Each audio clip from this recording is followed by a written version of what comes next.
Kasus perihal 500 tenaga kerja Cina yang masuk ke Indonesia saat ini jadi isu seksi dari para penyinyir Jokowi.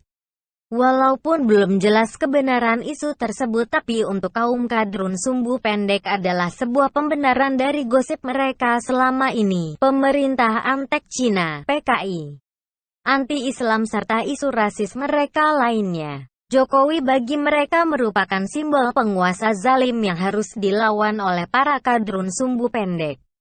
Dendam tanpa alasan membuat Sifatullah Asih saat belusukan Jokowi ke rakyat kecil khas pemimpin arif serta soleh karena seringnya puasa sunnah tanpa putus tak mampu membuat isu Jokowi anti-Islam, PKI otoriter teredam. Berbeda dengan Anies, sempat sebelumnya dianggap Syiah, terlebih lagi sempat menjadi relawan Jokowi dan akhirnya menjadi menteri Jokowi. Hampir menyeluruh kadrun sumbu pendek menganggap Anies berbahaya karena Syiah dan harus ditenggelamkan. Terbukti salah satu media ala mereka yang saya kutip. Pada tahun 2016 saat Anies menjadi Menteri Pendidikan dan Kebudayaan Jokowi periode pertama, Anies sangat dimusuhi dan dicap Syiah. Artikel yang punya judul sangat provokatif di media mereka yaitu, "Teganya Anies Baswedan menyusupkan Syiah Iran lewat pendidikan dan kebudayaan." Kemudian saat Anies dipecat Jokowi dan Anies pun dilamar oleh oposisi PKS dan Gerindra menjadi jago melawan AHY dan Ahok. Profil Anies pun bersinar terang dan para kadrun sumbu pendek menganggapnya sebagai tokoh yang harus dibela dan puja-puja. Terbukti. Lihatlah di portal media yang sama di mana profil Anies tahun 2016 dicap Syiah yang harus diperangi, pada hari ini menjadi sosok yang sangat dibela dan dipuja-puja. Jadi ini adalah sebuah penjelasan mengapa Anies tetap dibela oleh para kadrun sumbu pendek walaupun Anies tidak becus kerja sebagai pejabat. Bagaimana banjir Jakarta yang seolah-olah Anies lepas tangan karena tak ada solusi signifikan, isu sampah, premanisme serta anggaran belanja daerah yang bermasalah seperti lem Aibon dan patung mesum. Semua kinerja Anies yang buruk itu tidak dapat membuka mata dan nurani para kadrun tersebut. Hebatnya para pemuja Anies tidak tergoyahkan dengan kinerja Anies yang buruk. Berbeda saat relawan Jokowi yang bisa berubah karena suatu hal pandangan dalam sebuah masalah kebijakan politik Jokowi. Sikap mendukung relawan dapat berubah bahkan ngambek karena mungkin tidak didengar oleh Jokowi karena ada pertimbangan lain dari presiden.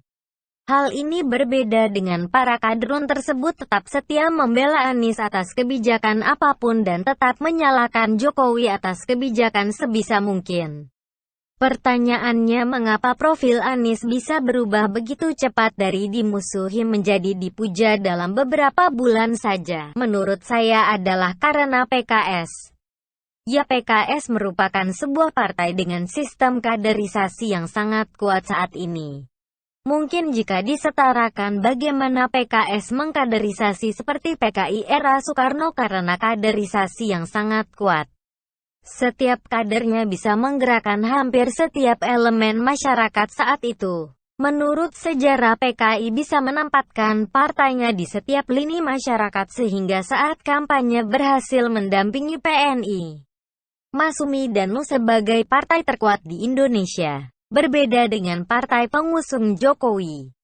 Sistem kaderisasinya PKS memang sangat mengandalkan sistem kaderisasi tertutup yaitu melalui kelompok liko dan halakoh di sekolah serta kampus di mana satu kelompok tidak lebih dari 10 orang. Dan juga kebijakan petinggi partai tidak bisa dikritik oleh kader partai, semua kader wajib mengikutinya. Itulah mengapa di negara-negara tertentu seperti negara ideologi komunis pemimpin negara begitu kuat secara politik. Begitupun PKI era Soekarno. Kader-kader didoktrin sedemikian rupa lalu kader-kader disebar ke kantong masyarakat dan akhirnya partai PKI menjadi salah satu partai terbesar di Indonesia di mana warga muslim terbesar di dunia.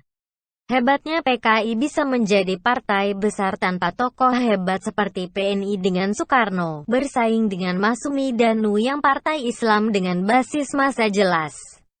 Apalagi rahasianya PKI jika bukan karena sistem kaderisasi. Lalu bagaimana jika sistem kaderisasi kuat ditambah dengan label Islam? Bisa dibayangkan bagaimana kekuatannya.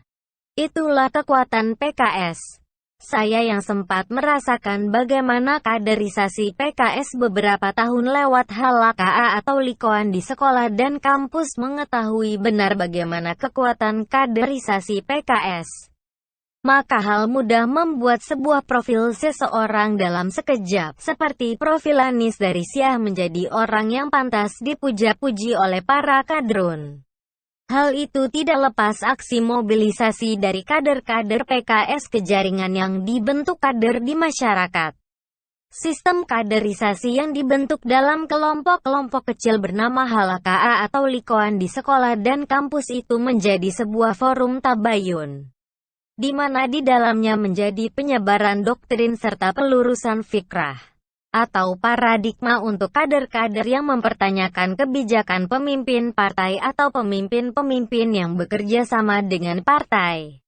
Sehingga siapapun akan dibenarkan dalam tabayun ini. Para kader yang banyak masih hijau dalam politik, di tempat likoan atau halakoh diberikan sebuah pandangan terhadap pemimpin atau kebijakan tertentu pemerintah.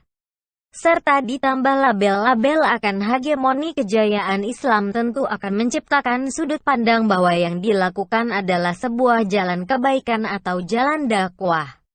Alih-alih berpikir ini merupakan hanya jalan politik untuk kepentingan duniawi semata seperti kekuasaan atau jabatan publik tertentu.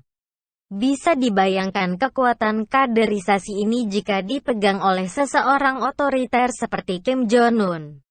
Maka kebijakan apapun yang dikeluarkan oleh pemimpin tertinggi adalah hal yang mutlak untuk dijalankan karena saminawa atau atau kesetiaan kepada pemimpin bersifat mutlak dan wajib. Jika yang menolak atau menentangnya maka disebut telah keluar dari dakwah atau istilahnya disebut futur. Malah andai pucuk pimpinan kader tertinggi adalah seorang radikal seperti Abu Bakar al-Baghdadi maka mengkritik, menolak dan melawan kebijakan pemimpin hukumnya kafir dan akan dipancung. Sangat mengerikan sistem kaderisasi terkelompok atau kalau dalam kaderisasi komunis sistem sel ini. Bagaimana menakutkannya jika kaum muda yang masih hijau dalam politik kena doktrin agama yang berbalut kepentingan politik lewat kaderisasi ini? Anak-anak muda penerus sejarah bangsa. Anak-anak muda yang oleh Bung Karno bisa mengguncang dunia akan membawa bangsa ini kemana di kemudian hari? Kekuatan kaderisasi ini begitu hebat. Saat Jokowi didukung PKS di Solo tak ada isu PKI. Anti-Islam, antek Cina dan lain-lain. Jokowi bersih dari isu-isu tersebut walaupun wakilnya seorang non-muslim saat di Solo. Tapi saat Jokowi jadi gubernur Jakarta, Presiden RI periode pertama sampai periode kedua walaupun wakilnya seorang kiai isu-isu tersebut masih ada dan terus-menerus bergulir. Begitulah kekuatan kaderisasi ini. Maka harus dipikirkan segera oleh Jokowi atau para loyalis Jokowi untuk menyusun segera kaderisasi yang kuat untuk menandinginya sebagai warisan Indonesia mendatang. Jadi bukan isapan jempol belaka jika Anies sudah punya hitungan dan modal besar untuk menyongsong 2024. Dengan suara yang sudah di tangan. Tinggal merawat dan menambahnya dengan siraman bahan bakar yang cukup akan memungkinkan membawanya ke medan merdeka. Anies sangat pintar menghitung peluang. Lihatlah bagaimana dia bisa menjadi rektor lalu menteri lalu menjadi gubernur bukan hal bisa dipandang sebelah mata. Saya rasa Pak Jokowi pun tahu hal ini, dan andaikan periode kedua dia mengambil jalan seperti Anies maka dia akan melenggang aman periode ini. Tapi disinilah saya salut kepada Pak Jokowi, meskipun sudah disambangi ke istana. Tapi Jokowi tetap teguh mengambil jalan berbeda. Maka disinilah saya berikrar saya akan mendukung Pak Jokowi selamanya dalam susah maupun senang.